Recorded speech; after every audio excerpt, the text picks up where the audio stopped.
The harsh winter of 1944 wrapped Europe in a shroud of uncertainty. In the West, the Allied armies had liberated France and driven the Wehrmacht back to the German border. The euphoria of Paris and Brussels had given way to the monotony of a war that seemed to be ending. But in Berlin, Adolf Hitler was plotting one last turn, convinced that an offensive in the least expected place could split the Allies and give the Reich a chance to negotiate. He devised a bold plan that many of his own generals called delusional. His aim was clear: to repeat the masterstroke of 1940 by driving through the same Ardennes forest, breaking the enemy lines, and seizing the port of Antwerp. The idea of reviving Blitzkrieg fed his optimism, even though the Germany of 1944 was not the same as in previous years. Bombed, hungry, and with fuel rationed, the nation staked everything on a single card. The result would be the last great offensive of the Third Reich, and at the same time, the final nail in its coffin. Welcome to Wartime Archive. The desperate gamble. In the autumn of 1944, the military outlook seemed unfavorable for the Third Reich. The destruction of the Romanian oil fields and the fall of Rome had eroded its ability to sustain a prolonged war effort. In the West, after the Allied failure in Operation Market Garden and delays in opening the port of Antwerp, Anglo-American armies advanced only slowly. Supplying from Normandy over improvised roads slowed their operations and forced them to spread their forces along a broad front. Hitler read these delays as signs of weakness and divisions within the coalition. He imagined that a thrust through the Ardennes, a rugged area the Allies considered secure, could catch the resting American troops off guard. He believed a quick success would compel the British and Americans to enter separate talks, freeing resources to use against the Red Army. His conviction hardened even as German industrial production declined and fuel reserves dwindled. He thought Allied morale was under strain and that a decisive blow could break their unity. Daily life in Germany reflected a state of total war. Cities were bombed regularly, forcing millions of civilians to take shelter in basements. Factories ran only with great difficulty due to shortages of raw materials and labor. Women, prisoners of war, and foreign workers filled the jobs of men sent to the front. Strictly controlled rationing produced endless lines and a flourishing black market. Propaganda, however, nurtured hopes that new miracle weapons would change the situation and that the Anglo-American alliance would collapse. On the other side of the line, Allied confidence was palpable. Intelligence reports read German troop movements as mere defensive reliefs. The American divisions deployed in the Ardennes, some newly arrived to recuperate, considered a large-scale winter offensive unlikely. The calm at their positions contrasted with the intense preparations the German command was secretly carrying out. This mismatch in perception would set the stage for a battle that changed the course of the European winter. Within the Allied camp, there were strategic tensions. British and American commanders debated how to conduct the campaign. Montgomery urged a concentrated drive toward the Ruhr, while Patton and Bradley favored maintaining a broad front and exploiting any weakness. The failure of Market Garden and the destruction of bridges in the Netherlands had slowed the operation, but also demonstrated the Allies' ability to recover and reorganize. In addition, the delay in fully opening Antwerp as a port was the result of German resistance in the Scheldt estuary, a clearance effort that took months and prevented a more direct flow of supplies. All of this reinforced Hitler's belief that the enemy was stalled and vulnerable. Meanwhile, Germany's social situation grew ever more tense. The regime conscripted Hitler Youth teenagers and men over 40 to cover losses. Families frequently received news of loved ones killed at the front. And the year-end holidays of 1944 were austere and somber. Minister of Armaments Albert Speer tried to reorganize production by dispersing it to rural areas to evade bombing, while Joseph Goebbels intensified propaganda to sustain morale. The gap between harsh reality and promises of victory became obvious, but police terror kept most of the population from expressing discontent. While propaganda trumpeted the achievements of the V-2 rockets and promised revolutionary weapons, The reality at the front was very different. The Wehrmacht lacked sufficient trucks, and the railways suffered constant attacks from Allied aircraft. The shattered remnants of Army Group Center in the east forced the reconstitution of divisions that had scarcely any time to rest. Despite this, Hitler remained convinced that a victory in the west would force the Soviets to negotiate, a view shared only by a small circle. That hope led to the concentration of resources that might otherwise have reinforced the Reich's defense in the east. Plans and frictions. By late September, in the halls of the Rastenburg headquarters, Hitler presented his marshals with a plan he named Wacht am Rhein. Its objective was to cross the Meuse, seize Antwerp, and cut off the British Army. To carry it out, he assembled more than 30 divisions, including Waffen-SS formations and new Volksgrenadier units, along with over 2,000 tanks. In his view, the mission had a chance only if complete surprise was achieved and the weather stayed overcast to neutralize Allied air power. The High Command's reaction was mixed. Gerd von Rundstedt and Walter Model, responsible for the Western Front, raised objections. They pointed out that the forest roads would not bear the traffic of so large a mechanized force and that the Wehrmacht lacked fuel reserves for a prolonged advance. They proposed a more limited offensive, known as the Small Solution, aimed at destroying several U.S. divisions and improving the defensive posture. Hitler rejected that alternative, convinced that only a decisive blow would alter the strategic balance. The operational concept was complemented by deception measures. Operation Greif, under Otto Skorzeny, recruited roughly 100 soldiers with knowledge of English to infiltrate enemy lines wearing U.S. uniforms. Their mission was to alter road signs, cut communications, and sow confusion. Operation Stasser, for its part, was to drop paratroopers onto key road junctions to block Allied reinforcements. These missions were integral to the plan and were to serve as supporting tools on the day of the offensive. Another peculiarity of the preparations was the composition of the forces. In addition to veteran Panzer divisions, Volksgrenadier divisions were employed. Created in the summer, these divisions incorporated young soldiers and retrained convalescents and were equipped with Sturmgewehr, 44 assault rifles to offset their lack of experience. Their structure reduced heavy elements and emphasized infantry weapons, but the accelerated training could not match that of elite units. Moreover, the inspector of armored troops, Heinz Guderian, warned that the truck fleet was insufficient and that many batteries still depended on horses to haul ammunition and stores. The Ardennes' narrow, icy roads would hamper the movement of long columns. In the weeks before the attack, units were ordered to move into their jump-off positions. Sepp Dietrich's 6th Panzer Army concentrated near Euskirchen. Manteuffel's 5th Panzer Army deployed to the south of that area, and Brandenberger's 7th Army, tasked with guarding the flank, took up positions near Trier. Movements were carried out at night, with lights off and under strict radio silence. The General Staff organized the storage of millions of liters of fuel in camouflage depots. Portable bridges were built, and engineer units were prepared to repair roads at the appropriate moment. Hitler insisted that the operation be launched before the weather improved and that foul weather would be an ally. He ordered artillery to mass saturation fire on the break-in points and the armor to stay together to avoid dispersal in the tangle of secondary roads. To deceive Allied intelligence, the Germans referred to the offensive as "Watch on the Rhine" and spread rumors that it involved reinforcements for the Siegfried Line. On the 12th of December, Hitler approved the final orders. He maintained the plan to drive through the Ardennes with 3 armies and forbade any criticism. With the deployment ready and the troops in position, all that remained was for dense cloud cover to settle over the region to give the signal to begin. Strategic discussions within the German High Command were shaped by time pressure. Field Marshal Keitel and General Jodl of the OKW backed Hitler out of political loyalty, while many officers of the General Staff considered the plan a reckless gamble. Detailed figures were drawn up. The attack would require about 250,000 barrels of gasoline, and an advance of roughly 75 kilometers in 3 days was expected.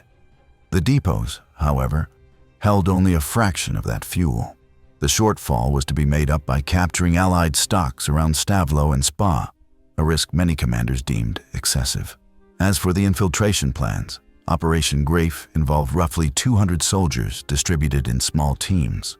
Each team was to cut telephone lines, reverse signs, and spread panic in the rear areas. The paratroopers of Operation Stasser, just over 1,000 men, selected as volunteers, were expected to descend at dawn on the Malmedy crossroads and delay the arrival of U.S. reinforcements. Hitler regarded these complementary missions as true force multipliers. Logistics officers prepared maps with routes and assembly points. Success depended on each division reaching its intermediate objectives on time. Seize the bridges over the Our and the Sauer, capture enemy supplies, and pivot north. Orders stipulated that units limit their radio transmissions to avoid detection, and commanders were instructed to destroy disabled vehicles to keep the roads clear. This meticulous preparation contrasted with wartime reality. Unit quality varied. Many divisions had never fought together, and replacements were adapting on the fly to their new commanders. The roar in the forest. At 5:30 on the 16th of December 1944, the calm of dawn was shattered by the thunder of thousands of guns. Heavy German artillery bombarded American positions along a front of more than 100 kilometers. Under cover of the fog, columns of tanks and trucks pushed into the snowbound roads of the Ardennes. Within hours, several U.S. units were caught off guard. The 106th Infantry Division found itself encircled at Saint-Vite and lost a large part of its strength. In the northern sector, the Waffen-SS divisions under Sepp Dietrich tried to break through at Losheimergraben. In the center, Hasso von Manteuffel hurled his 5th Panzer Army towards Saint-Vite in hopes of controlling its road junctions. The 7th Army attacked in the south, pressing near Echternach. The initial surprise allowed the Germans to advance several kilometers and take prisoners. The use of infiltrators from Operation Greif sparked rumors of disguised spies.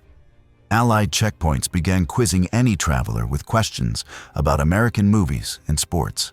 Though limited, German infiltration sowed genuine paranoia.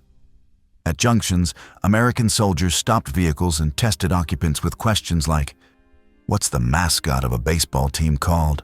Or, "Which state is Hollywood in?" Some units fired on suspects without further proof.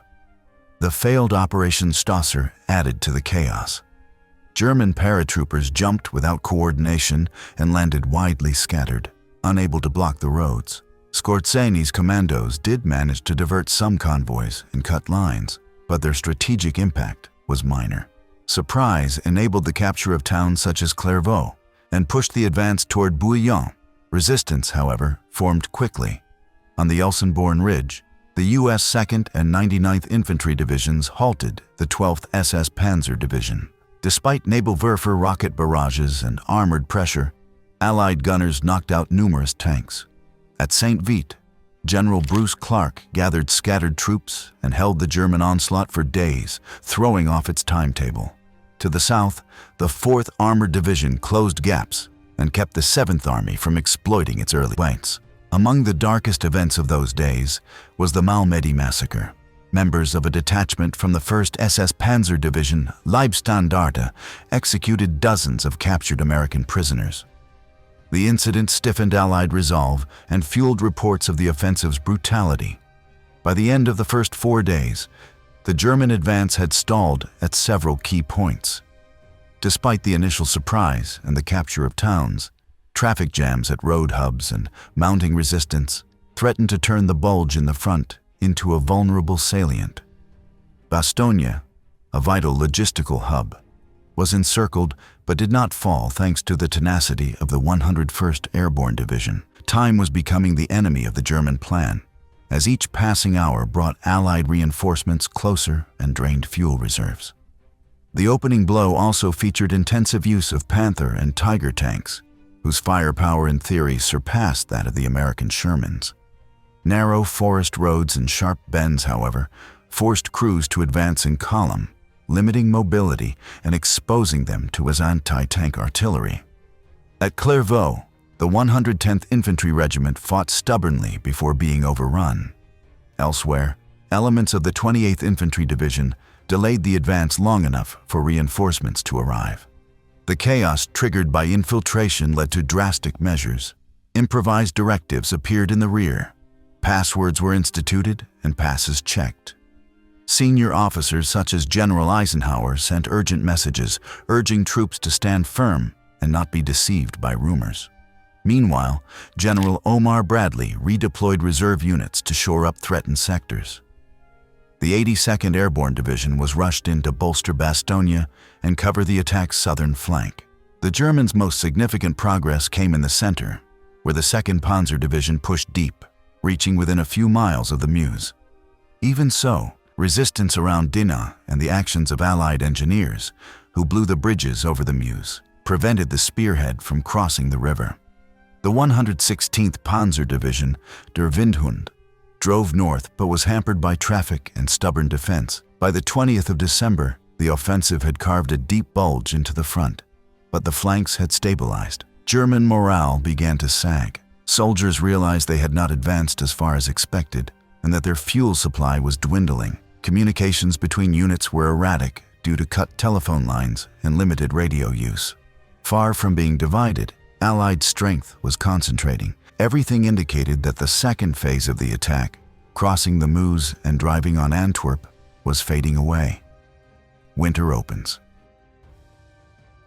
On December 23rd, the sky cleared. The dense fog that had covered the Ardennes dissipated and gave way to winter light. At that moment, the strategic advantage changed hands. Hundreds of P-47 and P-51 fighter bombers took off and struck German columns stalled on narrow roads. Medium and heavy bombers destroyed pontoon bridges and concentrations of vehicles. The Luftwaffe's losses in aircraft and pilots prevented any effective response. Logistical difficulties worsened. German fuel reserves were exhausted before they reached the Meuse. The road network could not bear the weight of the armor, and many tanks were abandoned for lack of gasoline. The plan to seize Allied depots failed because the Americans, aware of the danger, evacuated most of their stocks using the motorized supply system known as the Red Ball Express. Truck convoys kept Allied units supplied while preventing the Germans from capturing vital fuel. In Bastogne, the resistance held. German forces encircled the town and demanded surrender. General McAuliffe replied with a single word: nuts. The defenders' morale remained high. With clear skies, C-47 transport aircraft dropped supplies that allowed the 101st Airborne Division to hold out. At the same time, General George Patton, commanding the Third Army, executed a rapid maneuver northward with the 4th Armored Division. On December 26th, his spearheads reached Bastogne, opening a corridor and resupplying the defenders. Meanwhile, the Luftwaffe launched Operation Bodenplatte on January 1, 1945, a desperate attempt to destroy Allied aircraft on the ground. German planes attacked airfields such as Asch, Eindhoven, and Maldegem, causing initial damage. However, the swift response of anti-aircraft defenses and the arrival of Allied fighters inflicted catastrophic losses, around 300 aircraft, and a significant share of the most experienced pilots. For the German Air Force, that day was a blow from which it would not recover. December 26th marked a turning point. After 4 days of airstrikes, resupply, and counterattacks, the German offensive began to lose momentum. With each passing day, pressure on the Wehrmacht increased. Its soldiers fought in extreme cold with scant supplies. The German command proved unable to coordinate fluid movements. Orders changed constantly and supply lines broke down. Many commanders complained about the lack of clarity in orders and the impossibility of provisioning their divisions. From then on, the Allies shifted from containment to preparing the counteroffensive that would seal the salient's fate. The improved weather not only allowed fighter bombers to fly, it also facilitated aerial reconnaissance. Observation squadrons detected trapped German columns, enabling Allied artillery to adjust its fire with precision. On December 23rd and 24, U.S. troops repelled a German attempt to seize a large fuel depot at Stavelot. The garrison defended the drums and destroyed those it could not move. This failure deprived the Germans of a vital source of fuel. Airdrops into Bastogne included crates of ammunition, volunteer medics, and plasma. Parachutes fell over frozen fields, while enemy artillery tried to shoot them down. Despite the difficulties, hundreds of tons of supplies reached the town. In addition to the 4th Armored Division, other elements of the Third Army, such as the 80th Infantry Division, closed in on the pocket to widen the access corridor. Radio messages urged the defenders to hold out a few more days. The enemy's situation deteriorated rapidly. Units attempting to advance found roads blocked by destroyed vehicles and dead draft animals. In many columns, fuel was transferred from one tank to another to keep only a few machines running. High Command tried to move gasoline and requisition civilian trucks, but many were intercepted by Allied fighters. Exhausted and hungry, German troops began abandoning their armor and withdrawing on foot under constant air harassment. Although conceived as a bold stroke, Operation Bodenplatte laid bare the Luftwaffe's desperation. The attackers infiltrated Allied airspace at very low altitude to avoid radar. They initially destroyed dozens of aircraft on the ground. However, the response from anti-aircraft guns and patrolling fighters was immediate. Of nearly 1,000 aircraft committed, more than a third did not return. The loss of veteran pilots meant that, in the months that followed, German air defense relied on inexperienced recruits. After January 3rd, the skies belonged almost entirely to the Allies. The tide turns. With the start of January 1945, the Allies seized the initiative. The plan was to close the bulge the Germans had created with a pincer movement. From the south, Patton's Third Army drove north. Its armored and infantry divisions liberated, one by one, the towns that had been taken and captured thousands of exhausted German soldiers. Artillery laid continuous fire to enable progress along ice-covered roads. In the north, forces under Montgomery launched their own offensive southward. British and American units, coordinated with the U.S. First Army, converged on Houffalize. On January 16th, scouts from the 2nd Armored Division and the 84th Infantry Division linked up with elements of 8th Corps there, sealing the Bulge's western exit. The Germans, trapped, tried to withdraw, but were forced to use the same clogged roads by which they had arrived.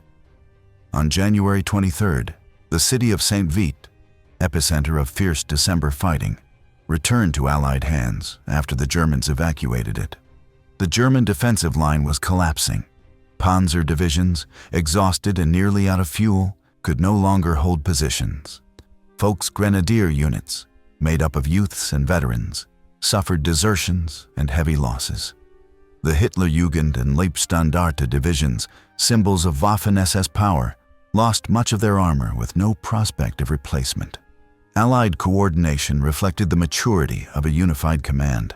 General Omar Bradley, in charge of the American Army Group, mediated between Montgomery's caution and Patton's audacity. Meanwhile, tactical air forces flew close support missions, attacked machine gun nests, and carried out photo reconnaissance. The Belgian resistance provided information on enemy movements. French troops under General Leclerc liberated towns in Luxembourg and Belgium, joining the offensive. The Allied push north also involved the 17th Airborne Division, deployed at the end of December. U.S. armored units fought hard at Manhay and Somme-Château to break German defenses. On the westernmost flank, the 1st Canadian Division supported the clearing of remaining sectors. The combination of infantry, armor, and air support drove the Germans from their positions, despite spells of continuing bad weather. By January 25th, the front had returned almost to its mid-December line. The salient disappeared, and German troops withdrew behind the Orte River. The losses were immense, roughly 80,000 for Germany and about 75,000 for the Allies. The difference was that the United States and its partners could replace men and materiel, while Germany had exhausted its strategic reserves. The offensive failed to split the coalition.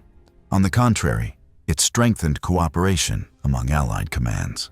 After the collapse of the Bulge, Model's Army Group B fell back to the Siegfried Line. Rundstedt, aware of the scale of the disaster, stated that the operation had squandered the last mobile forces that might have defended German territory. The Nazi leadership responded by dismissing some commanders. But the problem was structural. The economy and logistics could no longer sustain a war of maneuver. From February onward, the Allies prepared the next phase, crossing the Rhine and thrusting into the industrial heart of the Ruhr. During the counteroffensive, the Allies employed coordinated fire and movement tactics. Artillery marked the advance with curtains of fire that silenced enemy positions. In sectors such as Rochefort and La Roche, U.S. divisions had to clear house to house, facing snipers who tried to slow their progress. British and American engineers worked tirelessly to repair bridges destroyed by the Wehrmacht, allowing tanks and self-propelled guns to pass. The sustained use of tactical air power proved its effectiveness. British Typhoon squadrons fired rockets into transport columns, while American Thunderbolts swept roads jammed with vehicles. Weather conditions remained a challenge. Not every day permitted air operations, but when the skies opened, aircraft went out in waves. Air-ground coordination improved through forward air control teams that marked targets with smoke and flares. In the liberated areas, evidence of the harsh winter endured by German soldiers was everywhere. Positions dug into frozen earth, battered helmets, vehicles out of fuel. Many prisoners reported having received inadequate supplies for days. By month's end, the last remnants of the offensive had disintegrated. The Allied success cemented Patton's reputation as a bold commander and confirmed the effectiveness of coordination among British, Canadian, American, and French forces. The tide had definitively turned. The beginning of the end. By late January 1945, after the failure of the Ardennes offensive, the strategic initiative passed definitively to the Allies. German efforts to secure a separate peace found no echo.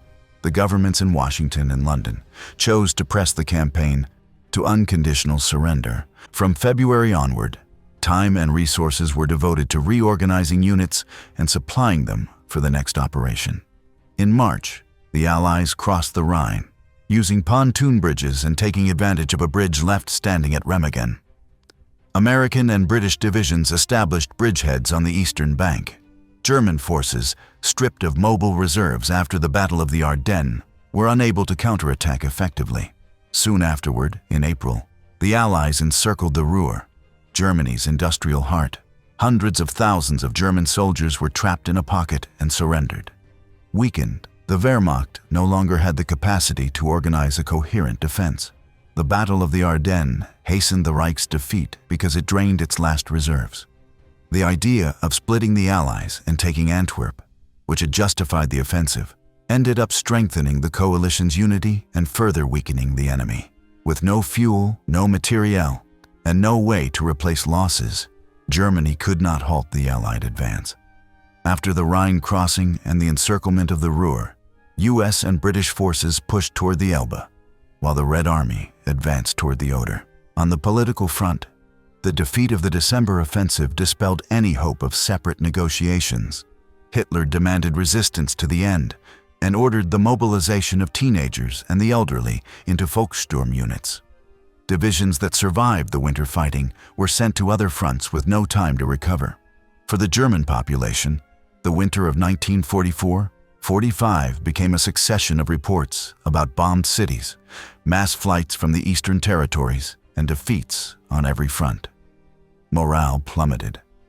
After the reduction of the salient, the Allies exploited German weakness to launch complementary operations. The French First Army advanced through Alsace to secure the southern flank. In March, the U.S. First and Ninth Armies attacked the Ruhr from different directions, enveloping the forces of Army Group B. For their part, Field Marshal Montgomery's British troops crossed the Rhine at Ries and Wesel after heavy bombardment. In April, with the Ruhr sealed off and Berlin under Soviet siege, Hitler shut himself in his bunker. The failure of his last offensive was the prelude to his downfall. The failure of the Battle of the Ardennes sealed the Reich's fate. One final sentence sums up its effect. The offensive accelerated defeat. From that point on, history moved swiftly toward the unconditional surrender of May 8, 1945.